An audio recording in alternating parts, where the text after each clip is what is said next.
आपका अपने चैनल में स्वागत और अभिनंदन है। राजस्थान की संभागीय व्यवस्था के बारे में आज हम बात करने वाले हैं, क्योंकि अभी जो राजस्थान के नए जिले बने हैं और नए संभागों की घोषणा हुई 2023 में, उसके बाद राजस्थान का भूगोल है, राजस्थान की जो जियोग्राफी है उसमें काफ़ी चेंज आया है, उसी पे हम बात करेंगे। तो सबसे पहले हम संभागीय व्यवस्था में देखें कि जिला स्तर पे सबसे बड़ा जो प्रशासनिक अधिकारी होता है उसको कहते हैं जिला कलेक्टर। प्रशासनिक अधिकारी जो होता है उसको क्या कहा जाता है? जिला कलेक्टर। जिला स्तर पर, संभाग स्तर पे सबसे बड़ा जो प्रशासनिक अधिकारी होता है उसको कहते हैं संभागीय आयुक्त। क्या कहा जाता है? संभागीय आयुक्त। जिला स्तर पे सबसे बड़ा प्रशासनिक अधिकारी होता है उसको कहते हैं जिला कलेक्टर। संभागीय स्तर क्या होता है उस पर भी बात करेंगे हम, लेकिन संभागीय स्तर का सबसे बड़ा जो प्रशासनिक अधिकारी होता है उसको कहते हैं संभागीय आयुक्त। संभाग किसे कहा जाता है? जिलों के समूह को संभाग कहा जाता है। किसी संभाग में 4 जिले हैं, किसी में 5 हैं, किसी में 6 हैं। अब काफ़ी चेंज हुआ है, उसकी भी बात करेंगे हम। विकेंद्रीकरण क्या होता है? संभागीय जिला स्तर, संभाग स्तर, राज्य, देश, ये जो व्यवस्था होती है ये विकेंद्रीकरण की व्यवस्था होती है। विकेंद्रीकरण क्या होता है? तो जिम्मेदारियों का विभाजन होता है, उसे विकेंद्रीकरण कहा जाता है। शक्तियों का विभाजन या कहें कि जिम्मेदारियों का विभाजन होता है, उसे कहा जाता है विकेंद्रीकरण। संभाग बनाने का सबसे बड़ा जो मुख्य उद्देश्य होता है वो होता है प्रशासनिक कार्यों का विकेंद्रीकरण करना, ताकि जो जिम्मेदारियां हैं वो एक ही जगह नहीं हो, उनका बंटवारा हो जाए, उनका विभाजन हो जाए, तो सुविधाजनक व्यवस्था बन जाती है। धारा 144 क्या होती है? तो धारा 144 किसी जिले में जिला कलेक्टर द्वारा लगाई जाती है, या कहें कि धारा 144 का प्रयोग जिला कलेक्टर द्वारा की जाती है। और ये धारा 144 कब लागू की जाती है? जब जिले में शांति व्यवस्था स्थापित करनी हो। 1 नवंबर 1956 को राजस्थान नए रूप में कब आया? 1 नवंबर 1956 को, या कहें कि राजस्थान का एकीकरण 1 नवंबर 1956 को पूर्ण हुआ था, तब राजस्थान नए रूप में आया। उस समय राजस्थान में 5 संभाग थे। वर्तमान में राजस्थान में 10 संभाग हैं। और उस समय कितने संभाग थे 1956 में? सिर्फ 5। और संभागीय व्यवस्था शुरू की थी 1949 में। कब शुरू हुई? 1949 में। 1 नवंबर 1956 को ये संभाग थे राजस्थान में। कौन कौन से?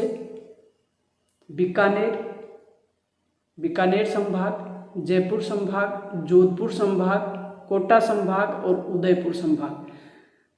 अजमेर संभाग और अपना जो नया संभाग भरतपुर संभाग है वो बाद में बनाया गया। अजमेर संभाग को 1987 में बनाया गया, 87 में, और भरतपुर संभाग को और भी बाद में बनाया गया 2005 में। अब संभागीय व्यवस्था जो 1949 में शुरू की गई थी उसे 1962 में बंद कर दिया गया। किसके द्वारा? मुख्यमंत्री मोहनलाल सुखाड़िया द्वारा। मोहनलाल सुखाड़िया का कार्यकाल सबसे लंबा रहा है और इन्हें राजस्थान के आधुनिक निर्माता कहा जाता है। राजस्थान का आधुनिक निर्माता कौन से मुख्यमंत्री कहलाते हैं? मोहनलाल सुखाड़िया, जिनका कार्यकाल अब तक सबसे लंबा कार्यकाल रहा है मुख्यमंत्री के रूप में। तो संभागीय व्यवस्था 1962 में बंद कर दी गई, पुनः शुरू की गई, वो भी देख लेते हैं। 26 जनवरी 1987 में पुनः शुरू की गई। किसके द्वारा? 26 जनवरी 1987 को हरिदेव जोशी के द्वारा पुनः शुरू किया गया। राजस्थान में वर्तमान में संभागों की व्यवस्था है वो किस प्रकार से है? क्योंकि मैंने कहा कि अब जो भूगोल है, राजस्थान की जियोग्राफी है, वो काफ़ी चेंज हुई है। तो वर्तमान में राजस्थान में 10 संभाग हैं। कौन कौन से?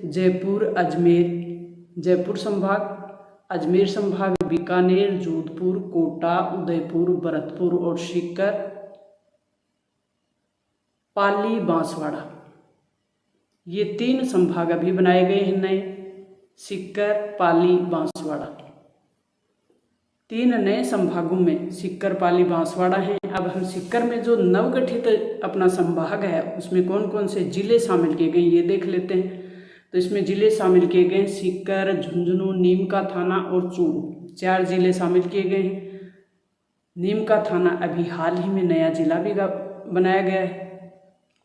तो नए जिले कितने बन गए वर्तमान में? 50। टोटल जिले 50 हो गए, पहले 33 थे। पाली नवगठित जिला है जिसके अंतर्गत 4 जिलों को शामिल किया है। कौन कौन से? पाली, समय, जालोर और सांचौर, सिरोही को शामिल किया गया है। सांचौर जिले का गठन हाल ही में किया गया है। सांचौर पहले जालोर में था, अब इसे नया जिला घोषित किया गया है। बांसवाड़ा नवगठित बांसवाड़ा एक संभाग बनाया गया है। इसमें 3 जिलों को शामिल किया गया है और तीनों जिले आदिवासी जिले हैं, ये भी ध्यान रखें आप। बांसवाड़ा, डूंगरपुर, प्रतापगढ़। दक्षिणी राजस्थान का संभाग जो आदिवासी जनसंख्या बाहुल्य क्षेत्र है, बांसवाड़ा जिला, बांसवाड़ा संभाग। इम्पोर्टेंट फैक्ट देखेंगे अब कि नए संभाग बनाने से क्या चेंज आया है। जयपुर संभाग में पहले 5 जिले थे, अलवर, दौसा, जयपुर, झुंझुनू और सीकर। अब सीकर नया खुद संभाग बन गया है, तो सीकर, झुंझुनू इससे बाहर हो गए। और अब जयपुर संभाग में 7 जिले हो गए। कौन कौन से? जयपुर, जयपुर ग्रामीण, बहरोड, कोटपुतली, खैरथल, दूदू, दौसा और अलवर। इसमें दूदू, बहरोड, कोटपुतली और खैरथल और जयपुर ग्रामीण ये नवगठित जिले हैं। नवगठित जिले जयपुर में कितने शामिल हुए हैं? दूदू, बहरोड, कोटपुतली, खैरथल, जयपुर ग्रामीण ये इसमें शामिल हुए हैं। अब वर्तमान में 7 जिले जयपुर संभाग में आ गए। एक और महत्वपूर्ण फैक्ट, दूदू अब राजस्थान का सबसे छोटा जिला है। तो प्यारे विद्यार्थियों, ये अति महत्वपूर्ण जो आपके कंपटीशन के लिए उपयोगी था। और अब जो भी एग्ज़ाम आपका होगा उसमें इसी प्रकार के प्रश्न पूछे जाएंगे, उसी को ध्यान में रखते हुए महत्वपूर्ण कंटेंट आप तक पहुंचाने का प्रयास किया गया है। ज़्यादा से ज़्यादा अपने दोस्तों के साथ शेयर करें। आपके लिए नॉलेजेबल रहा हो तो अपने दोस्तों से शेयर करें, सब्सक्राइब कर लें